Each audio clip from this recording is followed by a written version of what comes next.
okay, we have these consequences, these benefits, and has all this very, very kind of almost mathematically spelled out. I like to talk about it more casually, more colloquially. Okay, so what we're going to talk about to start with is I'm going to ease you in by starting with some bad ideas. We're going to look at some code that is really, it's a way that people used to write code. And over time, people have realized there's better ways to do things. And so I'm going to start off with a really simple to-do application. We're going to walk through it, and we're going to start gradually improving it over time. And I'm not going to keep that same example the whole course, but I'm going to do it for the first few sessions because it actually works then pretty nicely for the first couple things we're going to work through.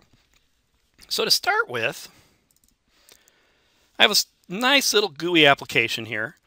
Note the U at the top there. This is very commonly what you'd see when people were writing GUIs in Java to start with. It's a big, long list of stuff to do. Basically, GUI setup intermingled with some actions. So if we start off up here, we're creating some widgets that we're going to deal with. We have a little list that we're going to display things on the screen. We have a text field, which is going to be for entering the to-do items. We have an add and remove button, which lets you add and remove things from the list. And then let's take a look at what those buttons are going to do. Now, I'm going to use lambdas in here just to make things a little bit simpler, keep the code simpler. Don't worry about what that means. If you want details on lambdas, go to javadude.com. I did a lecture on lambdas in Java 8, and the video is up there. All you need to know here is when the button is pressed, I'm going to say list, add the stuff from the text field.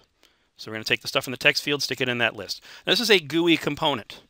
Now note that my data and my widgets are one at this point. I'm actually using the widget, the list widget, to hold my data. That's a really bad idea. Very, very inflexible. Okay, why